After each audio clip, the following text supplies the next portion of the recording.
विजय एक फैक्ट्री में काम करता था और फैक्ट्री के मालिक रमेश से उसने 10 लाख रुपए उधार लिए हुए थे जो वह वापस ना कर सका। रमेश जो 65 साल का बूढ़ा आदमी था एक दिन पैसे लेने विजय के घर गया। वहां उसकी नज़र विजय की 18 साल की बेटी काव्य पर पड़ी। रमेश ने विजय से कहा कि अगर वह अपनी बेटी की शादी उससे करवा दे तो वह पूरा उधार माफ कर देगा। विजय ने रमेश की शर्त को मानने से इंसाफ इनकार कर दिया। रमेश ने विजय को जेल भिजवा दिया। जब काव्या को इस बात का पता चला तो वह अपने पिता की तकलीफ देख शादी के लिए तैयार हो गई। रमेश ने न केवल विजय का पूरा उधार माफ कर दिया बल्कि काव्या के नाम से बैंक में 10 लाख रुपए भी जमा करवा दिए।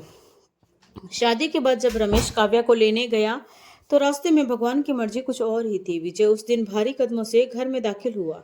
आज उसके चेहरे पर पहले से भी ज्यादा परेशानी थी जो उसकी पत्नी मीना और बेटी काव्या से छिपी ना रह सकी। मीना तो जानती थी कि विजय को क्या परेशानी है, मगर काव्या अपने पिता को रोज रोज परेशान देखकर खुद भी काफी परेशान रहने लगी थी। जैसे ही विजय घर आकर चारपाई पर बैठा, काव्या फौरन सारे काम छोड़कर उसके पास आ गई। वह विजय के पैरों के पास बैठकर अपने हाथों से उसके जूते उतारने लगी। विजय जो सोच में गुम था, अचानक अपने पैरों पर किसी के छूने का एहसास पाकर चौंक गया। उसने तुरंत पैर झटक कर देखा तो पाया कि काव्या उसके पैरों के पास बैठकर उसके जूते उतार रही थी। विजय ने अगले ही पल अपनी बेटी के हाथ अपने हाथों में लिए और उन्हें चूमते हुए कहा, मेरी बेटी, तुम यहाँ मेरे पास बैठो। मेरे पैरों को क्यों हाथ लगा रही हो? मैं खुद अपने जूते उतार लूंगा। लेकिन काव्या ने विजय के दोनों हाथ चूमकर कहा, नहीं पापा, आपकी सेवा करना मेरा कर्तव्य है। अगर मैं आपके जूते नहीं उतारूंगी तो कौन करेगा? आप बस आराम से बैठिए। काव्या ने न केवल अपने पिता के जूते उतारे बल्कि गर्म पानी से उनके पैरों को धोकर नरम कपड़े से पोंछा।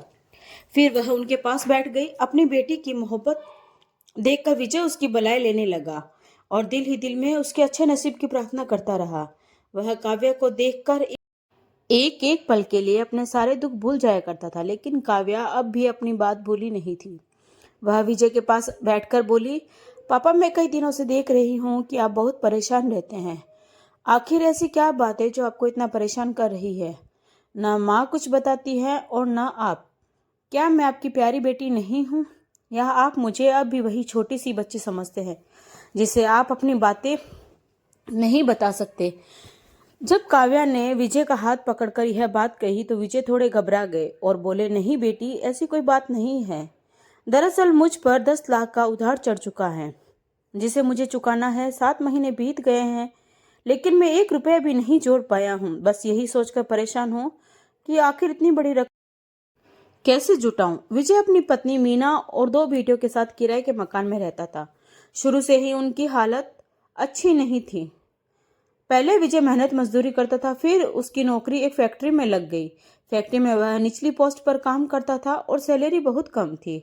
इससे मुश्किल से गुजारा होता, लेकिन विजय की मेहनत और लगन के कारण फैक्ट्री के मालिक रमेश को उसका काम पसंद आया। रमेश ने उसकी तरक्की कर दी और वह ऊंची पोस्ट पर आ गया।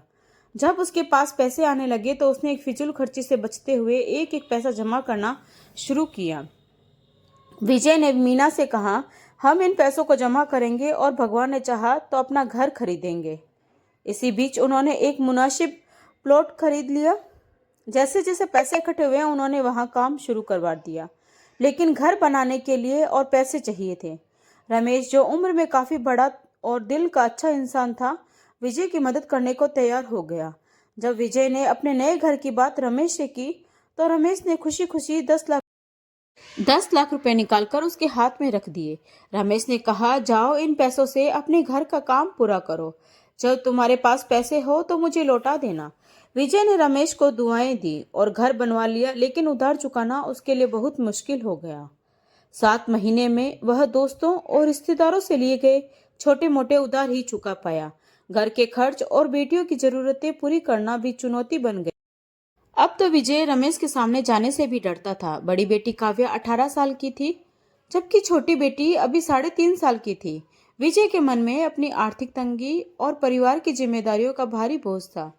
जैसे ही विजय को फैक्ट्री में रमेश ने अपने पास बुलाया और घर के बारे में पूछताछ शुरू की, विजय डरते डरते हर सवाल का जवाब देने लगा।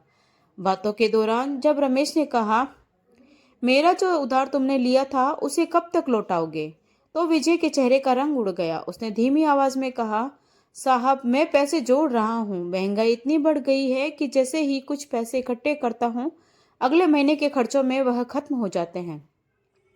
लेकिन आप चिंता मत कीजिए, मैं आपकी रकम अपनी सैलरी से चुका दूंगा। रमेश ने हल्के से सिर हिलाया। भले ही वह करोड़ों अरबों का मालिक था और 10 लाख रुपए उसके लिए कोई बड़ी बात नहीं थी, लेकिन वह यह संदेश देना चाहता था कि उधार लिया जाए तो उसे लौटाना ईमानदारी की निशानी है। जब विजय घर पहुंचा और उसने मीना और काव्या को यह बात बताई तो दोनों परेशान हो गई। काव्या जो पढ़ी लिखी और समझदार थी, विजय से बोली, पापा क्यों न मैं मोहल्ले के स्कूल में पढ़ाना शुरू कर दूं, साथ ही बच्चों को ट्यूशन भी दे सकती हूँ। इससे घर के खर्चों में कुछ आसानी हो जाएगी और आपके पैसे भी बचेंगे ताकि हम रमेश जी का उधार चुका सकें।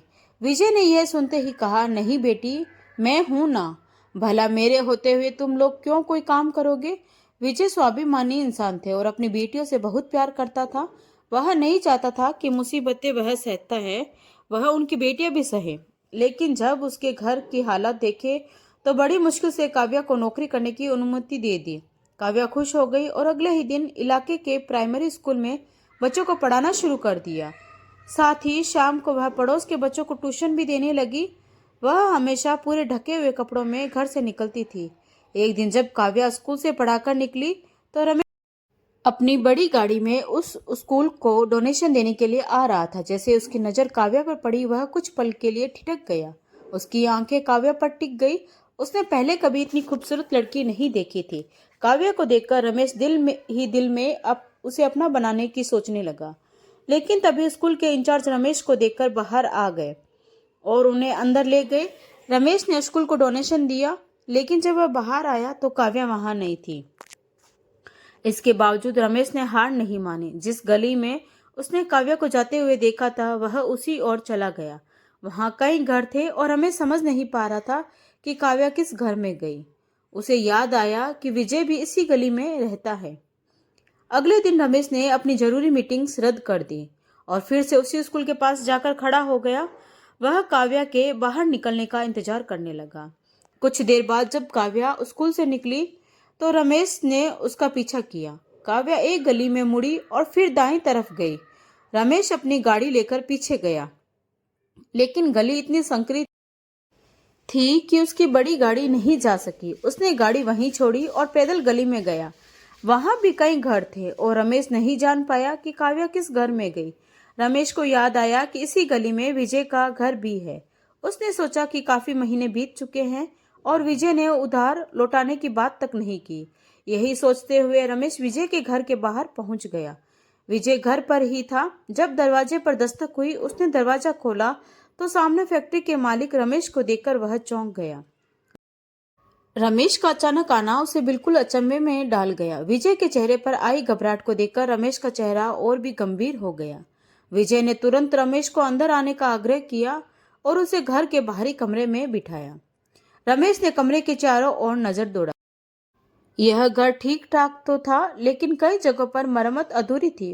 पुरानी दीवारें और छत की दरारें इस बात की गवाही दे रही थी कि विजय का परिवार आर्थिक तंगी से जूझ रहा था।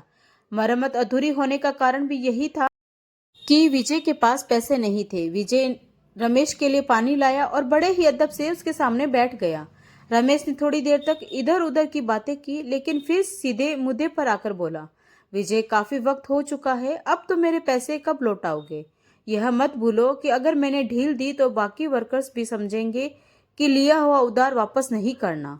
रमेश के स्वर में सख्ती थी। विजय ने घबराते हुए कहा, साहब मेरे हालात बहुत खराब है, जैसे ही सब ठीक होगा मैं आपका उधार चुका दूंगा, बस मुझे थोड़ा वक्त और दे दीजिए। रमेश ने तीखे स्वर में जवाब दिया, नहीं, मुझे पैसे 1 हफ्ते के भीतर चाहिए, चाहे इस घर को बेचो या कहीं से इंतजाम करो, लेकिन मेरे पैसे वापस लौटाओ। विजय ने शर्मिंदा होकर सिर झुका लिया और कोई जवाब नहीं दिया। जब रमेश कमरे से बाहर निकलने लगा तभी उसकी नजर काव्या पर पड़ी। काव्या विजय की बेटी चादर ओढ़े घर में घूम रही थी। रमेश ने तुरंत पहचान लिया कि यह वही लड़की है जिसे उसने स्कूल के बाहर देखा था।